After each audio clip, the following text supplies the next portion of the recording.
But Luther Harkin can just be such a terror and an army by himself. One-man army in most matchups and can just win the day. Yeah, I don't think Dwarfs can just spam Longbeards and Slayers. I mean, those are definitely two strong units to bring, but you need ranged firepower because what happens if you just spam Longbeards and Slayers and then the Vampire Coast just brings nothing but zombie pirate handguns and carronades, you know? Yeah, and then it's just Queen Bess having a field day. Oh, And please, then, God. I wish Queen Bess was on the field right now. Doesn't look yeah. like I'm going to get my wish, though. All Yeah, so right. that's one way they can go Queen Bess with a bunch of cannons. That's, anyway. So, Well, Dwarfs or Vampire Coast? Maybe I'll go with the Dwarfs here. I am on their side. So, starting off with the Dwarfs, we have... Looks like we'll probably see a couple of Longbeards. But for the most part, we have 5 Dwarf Warriors, one of them being the Warriors of Dragonfire Pass. And we do have 2, the aforementioned Longbeards. Now for the skirmish potential, we have Whirlers. So the most cost-effective skirmishers in the game. We do have the Altar's Raiders, which provide some great synergy for all these Quarrelers. Marked by Altar. Now we have 3 Slayers, backing this up, one of them being the Arwar Slayers, the Dragonback Slayers. Heavy dragon theme here for this Dowie army theme, it seems. We have, yeah, it's just the Godblotter, the Arwar, Grudge Thrower, and for the leadership we have Ron Brindle, the White Dwarf. He just has Flash Bomb and Foseek. So, looks like, oh, yeah, that will round out the Dwarf army. And it's interesting, the Slayers are now on the flanks. Interesting deployment, as he has completely vacated his backline. Now, what has the Vampire Coast brought to deal with this Dwarven threat, my son? great question, Romulan. And it looks like we're going to have a front line of zombie pirate deckhand mob. No surprise there. So 3 of them. And we're going to have 2 depth guard on the left flank. They're going to be accompanying... Oh, wow. That's an interesting pick. I'm excited to go back to that. But before we get to Luther, we're going to have 2 units of Mongols backing up those depth guard. And then we're going to have 2 units of zombie pirate gunnery mob with handguns backing up the zombie pirates. We're going to have a single mortar. And then we're going to have 3 units of scurvy dirgs. And Scurvy Dogs. But as always, Scurvy Dog's going to be a very key thing to watch in this battle. Now, for the leadership, we have the Mongol Haunter on the field of battle, along with the Vampire Fleet Captain with the pistol, and going to have Invocation Heck, Drown Dead, and a Power Stone. And last but certainly not least, we have Luther Harkin on foot, of all things. He is a duelist, so he can do some good damage in combat, but we'll see how he fares. He's got Hornswaggle and nothing else. So, that rounds out our Vampire Coast force, and interesting builds to both players. Clearly, the Vampire Coast doesn't have their work cut out for them, I think, with the Quarrelers, but if they can close the gap and shut them down, then they should be in a pretty good position, because those 2 depth guard, if they don't get shot down, are going to be able to do tons of work, especially against Dwarf Warriors and Slayers. But looks like we're ready. Look, have fun. Ready to boogie, says Peabutter. God, I love him. Peabutter is an excellent player, and want to reiterate that, you know, in case he listens to the replays and just thinks I'm a big jerk. But we'll see if he can pull this one off and bring it to an ace match, or if he's going to be sent packing by our resident Smurf, Arkhan the Black.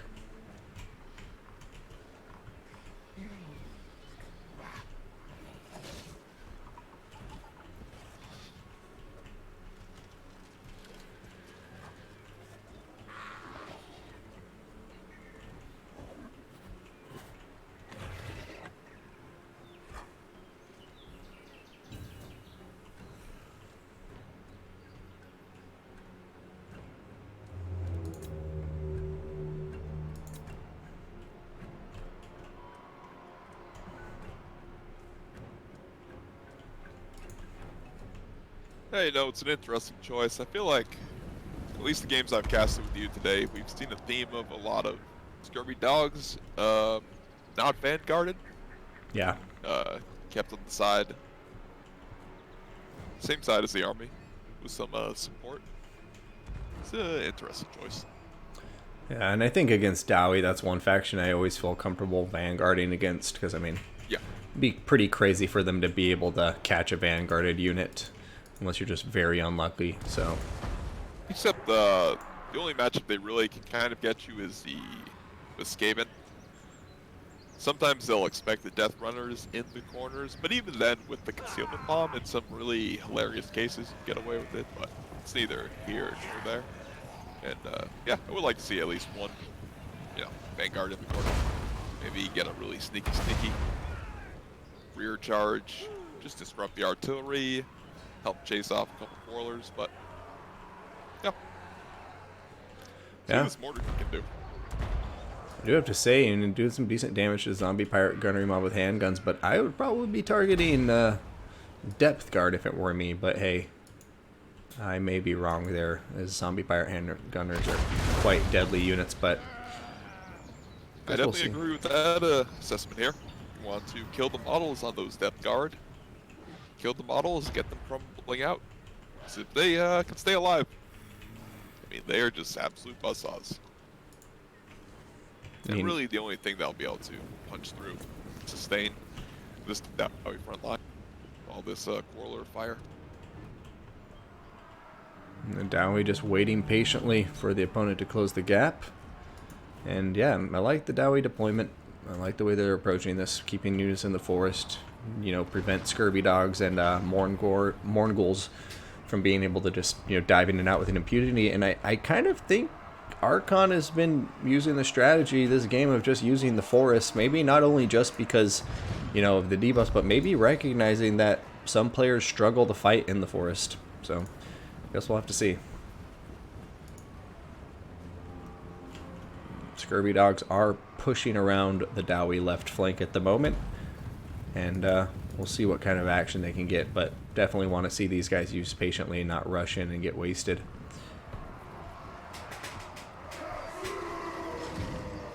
Yeah, absolutely. And now the Depth Guard are getting in the firing range for the Quarrelers, taking a few initial shots, but they haven't lost any models as of yet. We'll see, this could be a really strong initial push, but with these Mournguls here, they don't see the Slayers just yet, and they can be easily countered by that.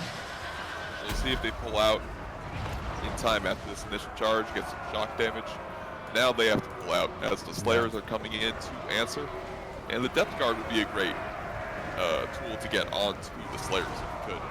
Yeah. That is, nice job to these, the Depth Guard were charging through the gap. Okay, now they go. Now they're going into the gap, onto the Quarrelers. This is a good initial play. Yeah. Definitely agree with that. And the Scurvy dogs in the backline are catching the Ulthar's Raiders out, and looks like they're going to get some very nice value there, killing them off. And they're also drawing some Dragonback Slayers back to that combat too. However, none of the Depth Guard have turned around to kill those Slayers, and the Mournguls aren't pulling out yet. Okay, there they go, trying to pull out now. So I guess we'll see, but Luther Harkin is on top of Grom Brindle, and he's doing some okay damage so far. Yeah, it's a tough spot right now. Both Mournguls are crumbling out. One of them did just get an invocation from the heck, but okay, now it's just a critical binding. But it's tough. Those Death Guard are in the back lines, but yeah, the Death Guard are getting pushed off. Kind of hilarious. They're going in opposite directions. Indeed, indeed, but Scurvy Dog's now diving on top of a lot of Quarrelers. Looks like the Depth Guard is coming in, but they've gotten countered by the Longbeards. And I don't know. This is, so far fairly even, and Scurvy Dogs do look like they're doing a good job of catching out a lot of these Quarrelers in the back line. Mourngull Haunter is back there too to help out, and we're going to start seeing some zombie summons coming down here, and one of which is already on top of the Goblobber Grudgesword. But like you say, a lot of these Mournguls are just crumbling out. One's at critical binding, the other one's getting chased down by Slayers, and now looks like it has just been engaged with the Dragonback or with the Slayers, and now they're gonna crumble out of existence. Yeah, it's tough. This is the moment. This is the Vampire Coast push into the back lines. So they really need the Mongols. They need the Haunter, the Death Guard, everything back here to try and deal with the Slayers as well. But now, alas, one Slayer on the Mongol Haunter, the other one on a Death Guard. And, yeah, this could be a tough spot for the Vampire Coast. They're losing their main heavy hitters, and it's a bit early on with a lot of the Dowie firepower still online. Yep.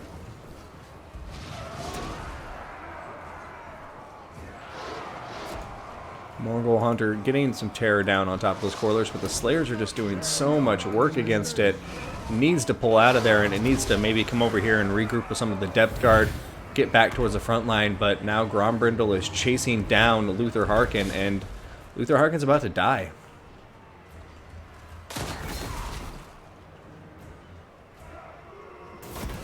Yep, there he goes. Grombrindle just killed him. And, yeah, I think this is the Dowie victory at this point. Yeah, with Grombrindle leaving the head off of the snake here. Looks like the rest of the zombies are Yeah. and this poor Death Guard here, completely surrounded by Longbeards and Slayers. Yep. Being chewed up. The Mongol Hunter still trying to get something to work, but look at this. The Dragonback Slayers are coming for him.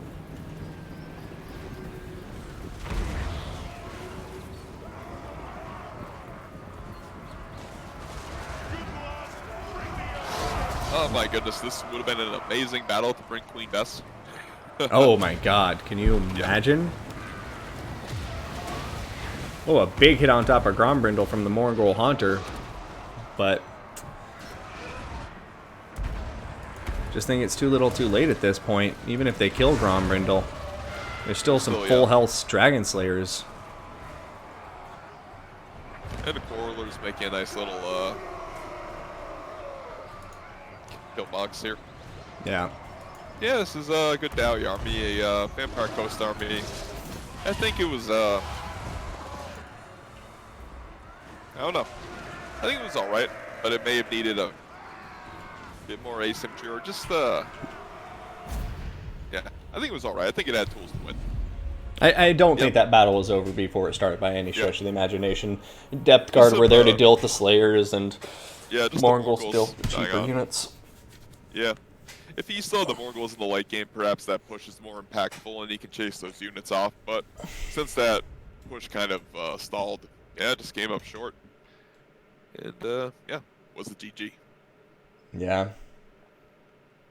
Yeah, no, and a big shout out to both of the players. And obviously, after a tournament this long, I think we had a 7-hour tournament today. Players get tired, mistakes are made. But yeah, just well played to both of these guys. Arkhan, don't smurf accounts, and I'll give you prize money. And Peabutter, great games, man. Better luck next time. I'm sure when you watch this, you'll maybe be a bit cross with me because of some of my comments. But like, it was a great. Some really great play, you know. Yeah, really good plays. Great play, especially in those early games. And just like I'm glad to see, you know, even in these rough matchups, how well he was able to do. I mean, this matchup was probably the worst one and turned out the worst for him. But in terms of how well he did with Beastmen versus Lizardmen and Chaos versus Wood Elves, you know, definitely very, very solid plays there. And then that Norskim Bretonia game too. Like, just great games all around. So thank you to all of the players who participated. And congratulations once again to Arkhan the Black. He won last week's tournament and he just won this one. So, yeah, yeah, wow, Ninja Hunt finally won a tournament, says Saltisha. So, yeah, great games to all of the players, and big thank you to my co-host, Romulan. Anything you want to say to the chat before we head out? Oh, hey, you know, just want to thank everyone for being here. I want to thank you for hosting these tournaments. It's always a pleasure being here. And as always, yo, be excellent. Be excellent to each other and to all. A good night and a good fight. Thanks again. Good night and good fight. Well, thank you very much, sir. I'm going to go ahead and shut down my Discord, so I'll talk to you later, Romulan. Hey, have a good one, bud. And, yeah, great time, man. And, yeah, let's play some more battles this week. Oh, yes. Get crumping. I'm going to keep practicing my Bretonia versus them lizard, man. All right. Catch you later, buddy. All right, and chat, thank you so much for tuning in. I know I say that all the time, but I can't say it enough. And as always, let's end the stream here after thanking the players and the people in the chat by going through our lovely list of followers and subscribers from today. We got Fandroid X23 with a follow, Melkorn with the follow, Cloxland Soothsayer with the 8 months of subscriptions. Thank you so much, Soothsayer. I really appreciate the support, man, and you are a legend in this game, so it really means a lot to have you being so supportive. Einveld, Bullswew, Moment 15, Jeff the Jar, Dom Fluff, Waynus, Jungle Bear 1, and Guardian. Thank you all so much for the follows. I really, really appreciate it. You guys are awesome. Please make sure you sign up for tomorrow's tournament if you are going to be a new player and want to play against some other new players in a friendly tournament. But yeah, so thank you, everybody. You guys are the best. My son HW going to be signing out from here, and I'll see you next time.